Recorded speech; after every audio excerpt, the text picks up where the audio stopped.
Good morning everyone. In this session we shall discuss about the box culvert.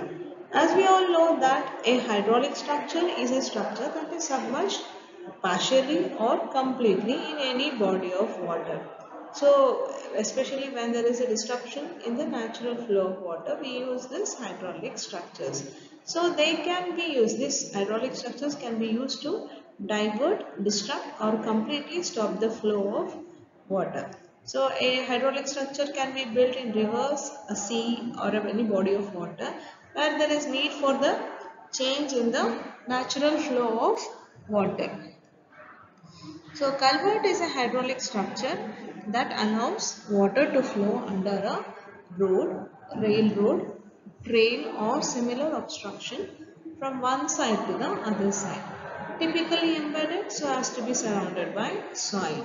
So culverts can be constructed by using variety of materials. It may be concrete or even it can be precast concrete or which will be cast in situ concrete. So and it can be in different shapes also.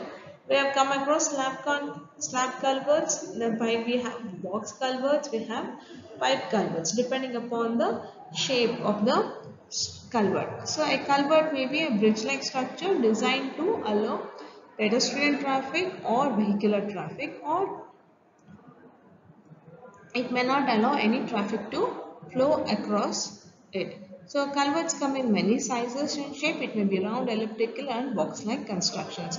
So the culvert type and shape selections are based on a number of factors including the requirements of hydraulic performance, limitations on upstream water surface, elevation and roadway embankment height. The structural design involves consideration of load cases. So in this we can see there is 4 hole box culvert. So when there is the discharge is more, the number of boxes that will be placed may be increased. So here you have 2 boxes and in the bottom figure we have 1 box culvert. So the left slide shows the precast box culvert.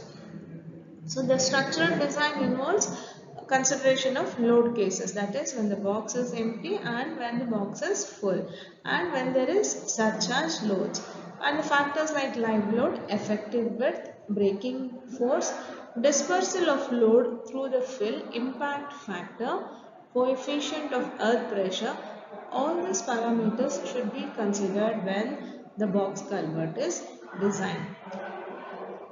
So the structural elements are required to be designed in such a way that they can withstand the maximum bending moment and shear force.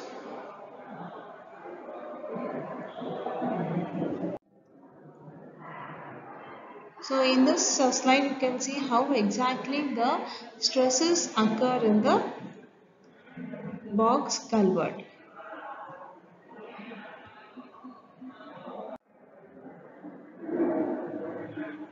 So in this slide we can see that the concrete is, the box culvert is being placed in such a way that it is surrounded by the backfill and there is a baseline, the typical sketch of a box culvert. The construction of a box culvert, how it is being undergone.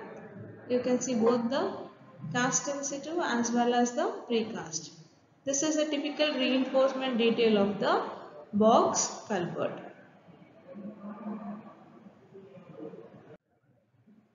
So the general features include that the reinforced concrete rigid frame box culvert consists of 2 horizontal and vertical slabs, that is the bottom slab and the top slab. Box culverts may be of square or rectangular bend. It may span up to 4 meters and the height normally doesn't exceed 3 meters. So it generally comprises of a solid barrel or a box section of sufficient length to accommodate the road width of the carriageway along with curbs and footpaths. In case of deep embankments, wing walls splayed at 45 degrees will be used to guide the flow of water in the stream through the box culvert. So box culverts are very much economical due to their rigidity and monolithic action and separate foundations are not required since the bottom slab directly rests on the soil as a raft slab foundation for the culvert.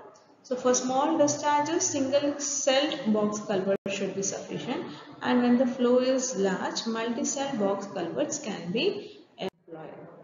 So the box culvert should be analyzed for moments, shear forces and axial thrust that is developed due to various loading combinations.